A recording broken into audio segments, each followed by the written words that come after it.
Hey gang, it's Tim.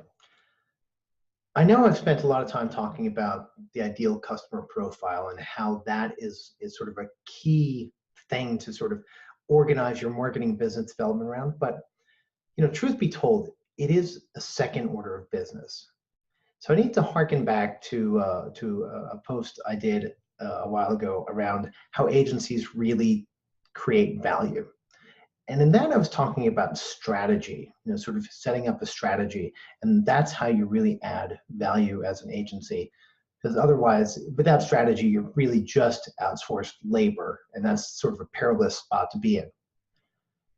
So this is akin to strategy. So this is for any business, frankly, for an agency, for a startup. What you really need to create before you can narrow your market, you really need to create frameworks that are the processes that allow your business to do what it does. Now, these frameworks are going to change over time, but think of this as your company's point of view. This is how you do something. And that's really, really important, because when it comes right down to it, lots of agencies especially, they get caught in this game of pricing. So they end up going right to the bottom, the lowest possible price, or the shortest possible terms of contract or whatever. And that's what they're using as their closing mechanism. So they're essentially kind of cheapening their services in order to get the business.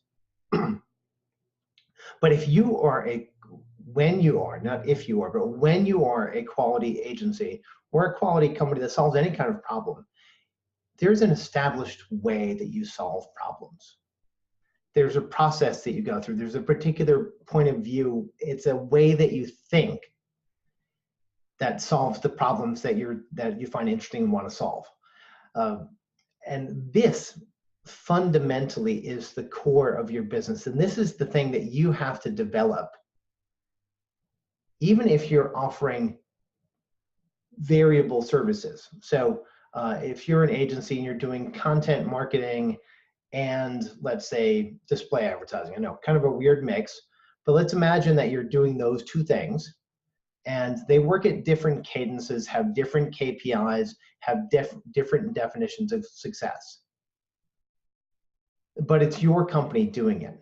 So what you have to do as the leader is you have to identify the commonalities, not in the tactics, not in the execution side, but the commonalities in the way that you evaluate what to do next. That's your framework, right? Your framework is your problem-solving tool set. Think of it, sort of your diagnostic check-down list. Like, if this is the problem, what do we do? How do we answer this question? So your framework, which is fundamentally exactly what your customers buy from you, you have to have that first before you can talk to any client, never mind your ideal client, because you have to know what to do and how you're going to solve that problem. And as a core part of your selling process is you've got to be able to articulate your point of view, your framework, how you make decisions. Now, I know I've said in the past that things like, core values and that sort of stuff don't land you business because customers buy results. That's still true. But that framework, those are the pieces, that framework of decision making, that framework of your view of the world, that is what customers buy into. And they believe that, they trust that framework, they agree with that framework, it resonates with them, it adds rigor where they don't have any. So if you are able to articulate your decision-making and process framework, then you've created value, right? So that framework is the toolbox that allows you to create results. And that's super important for you as an agency at any point, frankly. You've got to be able to articulate your framework incredibly well. And you have to continually improve your framework, strengthen it, poke holes in it, look at it critically, because your customers certainly are. So it is that framework that allows you to be the company that you are. So as you grow, as you reach out to new clients, you have to be consistent in presenting your framework, despite the particulars of the market or the client. You have to be true to yourself and show that framework again and again and again.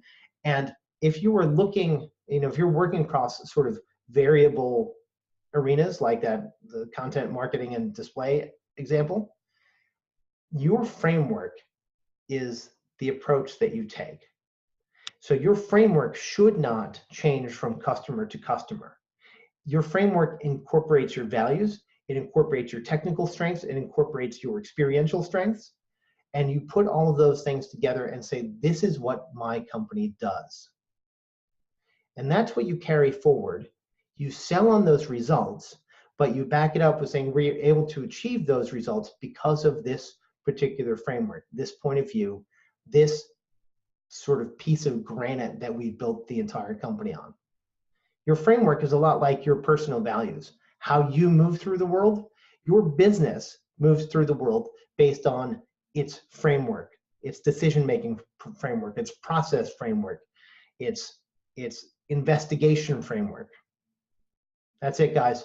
So framework is the key to building a solid business. It doesn't really, it should come first, but as you define your target market, you need to equally define your operating framework so that you can approach every customer the same way, because that ensures the validity and scale of your result set, and it allows you to become efficient in operations and messaging. Thanks. Have a great day. Bye.